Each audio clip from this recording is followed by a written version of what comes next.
Hello, everyone. This is another episode of the For the Fans podcast. We are back here with Micah, Bone, and Stengel. Once again, however, we are here with a new formula to what we like to do. This formula was pretty simple. Over the last weekend, I sent out something. It was just asking our followers on both my personal Instagram, my this channel's Instagram, and also Snapchat and a couple of other social medias about just some general hot takes that they might have. I've limited these not just to sports, but to pretty much anything. So on this phone that we have right here, which is my phone, we have a list of 19 hot takes. In fact, it is 17 hot takes, and we will go through these and give our general opinions. These range from anything to sports to pretty much anything else that you could think of in pop culture. So, Micah, I guess let's just get this started if you would like to say hello. Hi guys, I'm Micah. I'm back for another episode. You probably know me from the Steelers episodes, but I'm once again joining Brody here. Yeah, so let's pick up the phone right now and let's start this off with our first take. All of these takes will be anonymous. However, if you are a person who sent in a take, we will give you a follow from our Instagram, so be on the lookout for that. But let's get into our first take. From an anonymous source, the Green Bay Packers will miss the playoffs. Yay or nay? I say no, because I think that you look at their schedule. Coming up, they've got a very easy portion of the schedule, and it does get harder later on in the year, but particularly when you're going to have some teams, like I believe you have Dallas and the Tennessee, you don't know how good they're going to be health-wise in terms of, when Dak coming back and how good Dak is going to be coming off of injury. The Titans, they haven't nearly been as good to start this year. You don't know how well they'll be doing. But overall, I think the Packers are still a good enough team to make the playoffs. I'm once again going to stick with the nay. I think the Packers will be a playoff team this year. I would say that they may not win the division, as my sleeper team, Detroit, has been pretty well this year. And also, that should also not be discounted from Minnesota as well, who beat them in week 1. So with that being the case, you're going through this thing where, yes, the Packers have an easy schedule. I would not be surprised to see them as a wild card team, but to miss the playoffs altogether would be a surprise. Right. With that, we will move on to our second take from our trusty phone right here. Micah, yay or nay? The Dolphins are the most overrated NFL team and will miss the playoffs. I think it's really hard to judge now with the whole Tua situation in terms of do you believe they'll miss the playoffs, because I will be honest with you, I was kind of a Tua hater before the season, and I saw what he could do, and I said, you know what, this guy might actually be that man. But then, of course, the injury in Buffalo, they didn't take him out of the game. The injury, this past Thursday with the Bengals. And so if Tua doesn't get back to his, the good self that he was the first 2 weeks, then I think it's very possible they do miss the playoffs. I think most overrated team in the NFL might be a little bit of a stretch. I think the most overrated team coming in was probably the Broncos were very overrated coming in, as well as the Titans, and of course that's with hindsight 2020, but I think those are two teams that you could definitely say are more overrated than the Dolphins. I would definitely agree. I would say that the Dolphins are not, in no way can you call them the most overrated team. Tua's been playing very, very well. When it comes to them making it or missing the playoffs, I feel like a lot of it is 100% dependent on the simple fact of can Tua stay healthy. And if Tua comes back and he isn't the same, then they very well might miss the playoffs. But if Tua comes back and is the same, I might actually root for Miami to make the playoffs this year. So, Micah, would you like to switch it over for question number 3? Yeah, so question number 3, the take number 3 is the Bills are not a legitimate Super Bowl contender, yay or nay? I'm going to go nay. My thought with Buffalo is you can say whatever about the 14 seconds last year and all of that, but there are no legitimate teams in the AFC right now, aside from Kansas City, where I would say they have the experience, the playoff experience that Buffalo has currently. And out of my opinion, what are the 4 best AFC teams currently, disabiding the Tua injury, would have to be Kansas City, Buffalo, Miami, and maybe probably Baltimore. Yeah. But I feel like the Bills have that playoff experience where, yes, they might not make the Super Bowl, but they are certainly a contender, and to discount them now would be a very dumb decision. Micah, what is your opinion? Yay or nay? I say no. I do not agree with that take at all. I think that the Josh Allen to Stephon Diggs is just probably, it might very well be the best quarterback receiver combo in the league. You've got a coach who's an absolute genius. You've honestly got a very deep roster. And of course they did lose to Miami, but every team is going to have one or two games where they lose, where, you say, is this team overrated? But I think just to say that they're like that overrated after that loss is a little bit of an overreaction. Take number 4. Lamar Jackson is the clear-cut MVP through 3 weeks, and it is not close. Yay or nay? I'm going to go nay, and it's for one name and one name only. I think the MVP 3 weeks in would be Jalen Hurts. Lamar Jackson has had a very good season, but I think so far the guy who, if I were to say that the best season so far is Jalen Hurts. Could I also say about Lamar Jackson that he could possibly go far in the playoffs and that he's definitely one of the guys who's one of the top 3, but I would say he's not a definitive number 1 to where I am discounting a Josh Allen, to where I am discounting a Jalen Hurts, to where I'm discounting other guys. Yeah, right. And I do think that, well, as of right now, Lamar Jackson may be the favorite. I don't think he's like clear-cut, no discussion type of favorite, though. I will say this, is that before last night's game, Thursday Night Football, Lamar Jackson himself had more touchdowns than any team in the league other than the Lions. So that's a pretty interesting stat, too. And he's played very, very well. So I definitely could see him winning the MVP there, but I don't think he's clear-cut number 1. I will take this back, and we will continue on this with the phone as it gives us our take.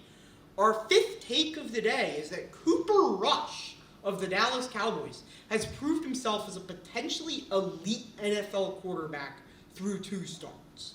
Micah, yay or nay? I don't think so. I just don't think he is. Cooper Rush, in my opinion, has proved that he's a game manager who can definitely stay around in the league for a while. And he's the guy who, if Dallas needs to get wins, Cooper Rush has proven that he could lead the Cowboys to a couple of wins. Is he an elite quarterback? No. He does not have the elite downfield throwing that you'd like to see from somebody who's one of the best quarterbacks in the NFL. But what you would say is that he is the type of player who, if he's on your roster and you have a good roster around him, he can get you wins and he can lead you far.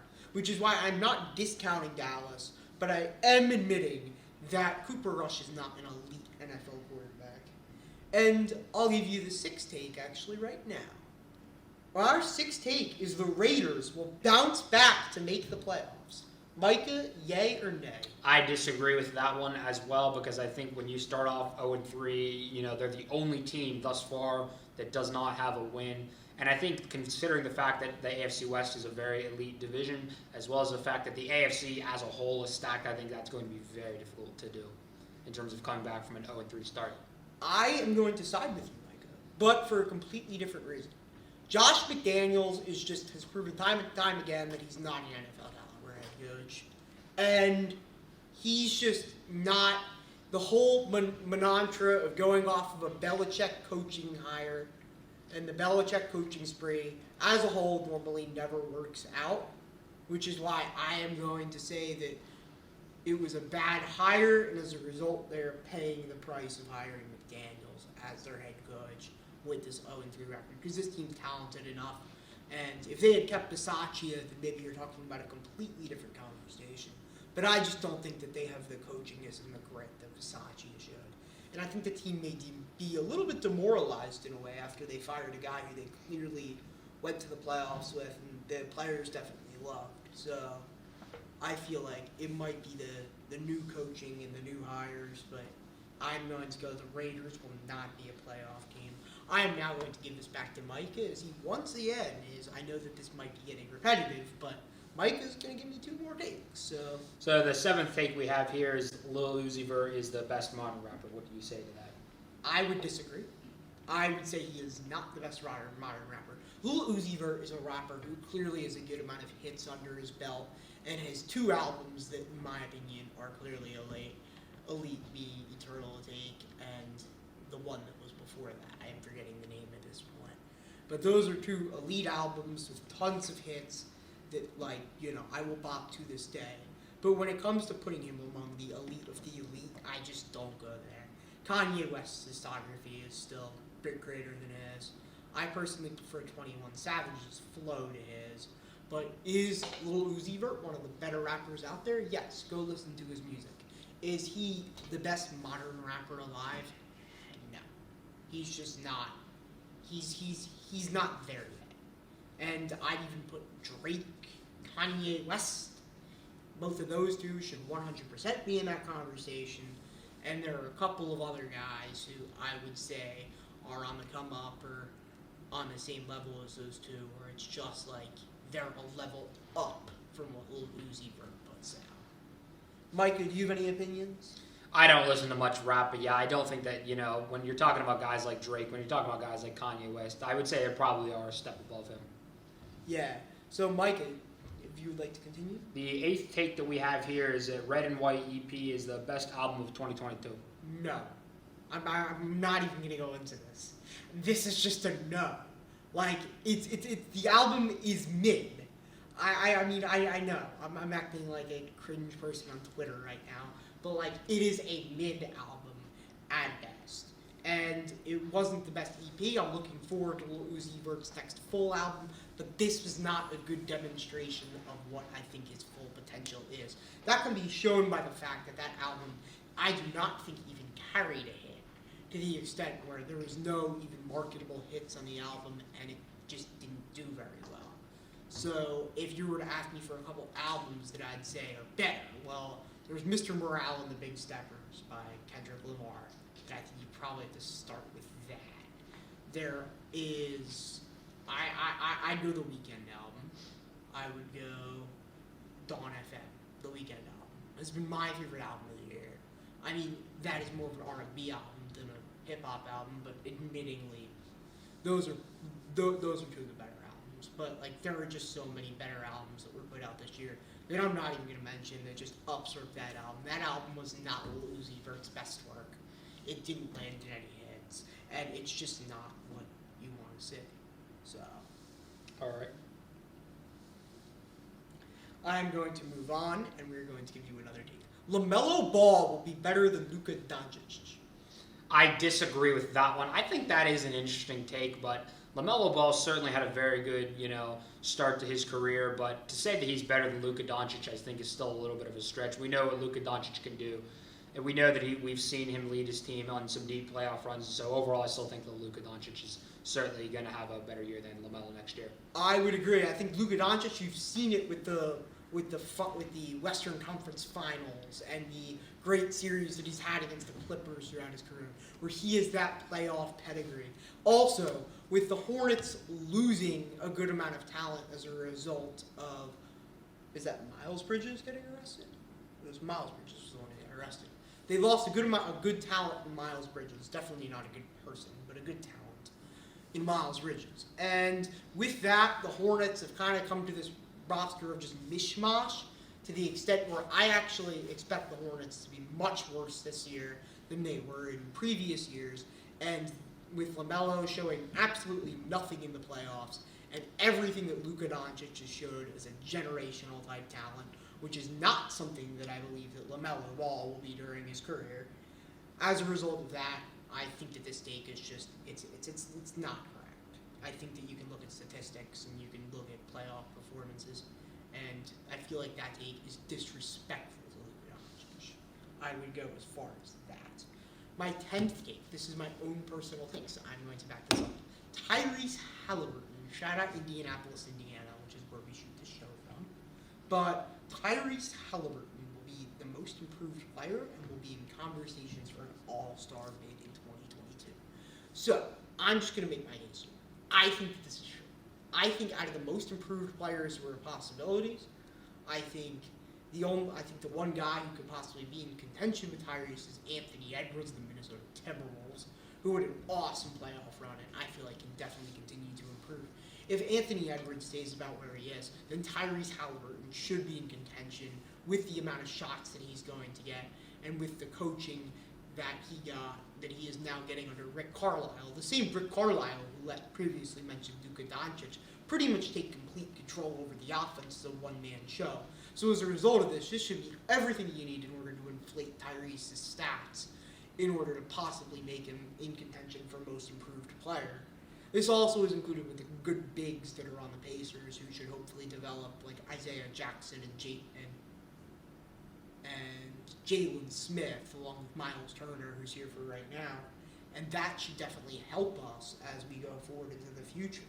I feel like the all-star take is a little bit questionable, but if the what it comes down to, if the Pacers enter the break at 500, which I feel like could happen if they have a better season than what the media is expecting them to do not be surprised if Tyrese Halliburton is in all-star conversations.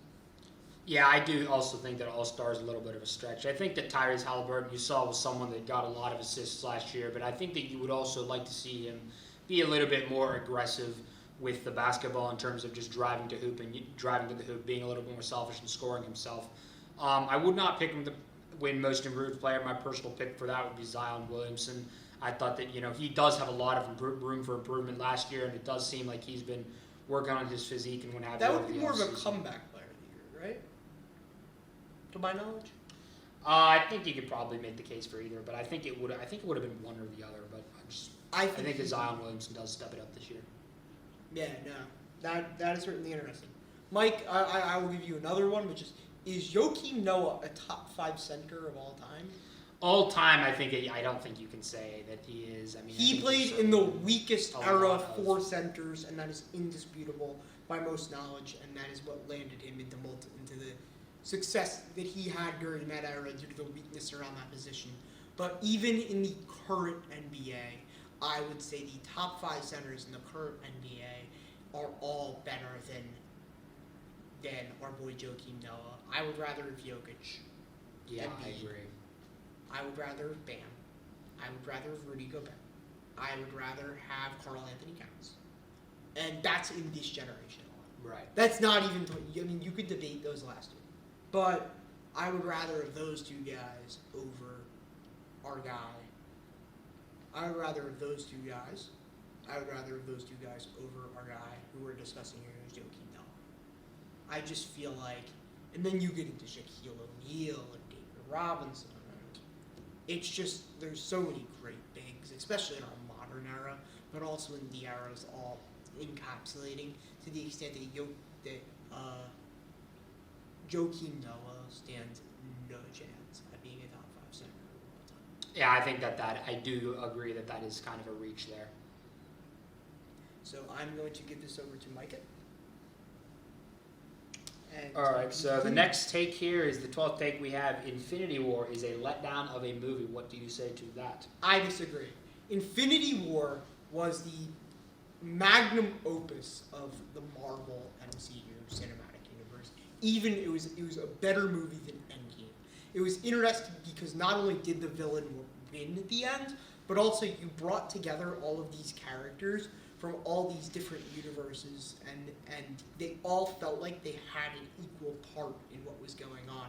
In normal story, if you brought together that many 25, 30 characters, it might feel difficult to make them all feel important, but at the end of the day, Infinity War is a movie that manages to do this, and as a result, I think it is a truly influential movie in cinematography, not only modern, but going back, and as a result, I feel like Infinity War is truly a great all-time movie that you need to watch, to be frank, and should be discussed among legendary movies. It's like my favorite movie. It's so good. Yeah, no, I agree with him. I think that Infinity War was a movie that I really liked. I thought it was really very well put together, and I also felt that was a good point in terms of usually you'd expect when you bring a lot of characters together that it's not going to be well put together, but all things considered, absolutely great movie. Absolutely loved the movie. Our next take here is Jersey Shore is the best show on TV. No. I'm from New Jersey, and that's just a whole bunch of drama. It's not even... aside from that show being kind of a meme, I don't feel like that's really worth even my watching time. I don't even watch Jersey Shore. I'm from New Jersey, And I just don't, I feel like a lot of the drama is fabricated. I just feel like it's not. It's like the Kardashians. Like, is it really worth your time? And my general opinion on that is no. Micah, do you have a general opinion? I don't think I've ever watched Jersey Shore or much of a whole lot of Do you think shows. that it's the greatest show on TV? I would assume not. Yeah. I would assume not. Okay, here, Micah. I will take this once again, and we will continue. So, the 14th take on here is Colleen Hoover books are not that good. They are overrated. Have you ever read a Colleen Hoover book? I cannot say that I have, and the fact that I don't really know who that is means that you might be right, but I don't know a whole lot about that whole scene, but I'll let him give his thoughts on that if he has any. I am not much of a literary person either. Somebody gave me this take earlier today, about 15 minutes before the shoot, and I'm like, I'll put it on in order to put some time in here. But I have not legitimately read this person's book. From what I understand, they are either maybe romantic or coming-of-age novels. I don't know. Apparently, they are very popular with college girls. I cannot attest to that, but you want to know what? If it makes you happy, whoever made this take, yeah, these books are not good. You shouldn't read. I'm just like making this person happy at this point. So, I will continue with the next take. I think that this should just be a pretty easy one. You should be able to answer this in 2 seconds. Did Abraham Lincoln kill JFK?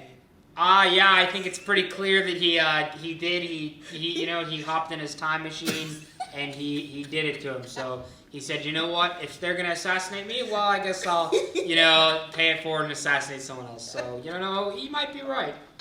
You might be right with that one. Yeah, I'm gonna go the more historical route on this and say that Abraham Lincoln did not assassinate John F. Kennedy. I mean, like, we can never know, but to my general historical knowledge that I have, I would go Abraham Lincoln did not assassinate John F. Kennedy. I don't know how you guys feel about this. David, what are your thoughts? Did Abraham Lincoln assassinate John F. Kennedy? I like to think so, yeah. You like to think so? Okay, so maybe I'm outnumbered here 2-1, and then they're both talking the reality of Abraham Lincoln having the portals that he was going through in order to take out future United States presidents. But I guess that's all that I have to say. I'll give one more, which is popcorn tastes disgusting. According to what I have a firm view on this. Popcorn is the best snack. It just is. That is not just like a dessert inherently. Because popcorn, yes, you can make it into a dessert, but popcorn can also be the type of thing where even if you're on a cut, you can eat popcorn. Because it's not a type of thing like a normal type of chip where you will just pack on weight for it. Popcorn, from like a health perspective, not only can it be a healthy food where you can thoroughly go enjoy it, but it can also it is also super tasty. And honestly, if you don't have 40,000 bags of popcorn in your room at all times with the microwave, as a college student, I would debate, what are you doing? I think the best popcorn is when you're at the movie theater and you can do the butter yourself. Mm-hmm. Yeah, You got a lot of salt on that. Yeah. I know it's very unhealthy to do that. No, but that's personally, the best that's way what to do I'd really like to do. So Abby, in that case, Abby, you love popcorn. What do you think? Popcorn is actually my favorite snack as well. Pop Secret, movie theater style. It's one of my favorites. Oh yeah. Colby Ridge. Yeah. Just wipe Oh off my some goodness! Have you ever salt. been to the Pittsburgh popcorn restaurant Ultimate snack. in Yeah. Indy? I mean in Pittsburgh. Have you ever No. been? It's called Pittsburgh Popcorn. They sell this really good caramel chocolate popcorn. I would take you there. Dang, if I I'm should ever go in the there. Burbs. I will put you on to that. Me and my family go every single time, and it's great. Yeah, I was gonna say I gotta go there now that you mentioned that. So, and I lived in Pittsburgh. I live in Pittsburgh, so I guess I will have to go next time I'm over there. Me, the New Check it Jersey out. guy, is putting him on to places in Pittsburgh. So that's just great. The next one, In-N-Out Burger is mid. This is our last one. Oh, I have a take on that once you're done. Okay, I will say I've only been there like twice. I was in Vegas and Grand Canyon over the summer, a little vacation. So, we were like, oh, we're on the West Coast-ish. So we ought to try In-N-Out Burger. I personally really, really liked it. Now, granted, it was probably part of the excitement of trying it for the first time, as well as the fact that I was very hungry. But personally, I thought that the burger was very good. I got the double burger. And then I also got a shake. I like the shake as well. And the fries are great. So I'm going to kind of disagree with you. I mean, yes, I've had it once in my life and it was good. But if you were to discuss it compared to, it is better than things such as McDonald's, but it is not among the true elite of the fast food burgers, which, in my opinion, the best fast food burger would have to be Five Guys. Yes, the peanut oil is horrible for you, but but Five Guys is just pretty much a religious experience at some point.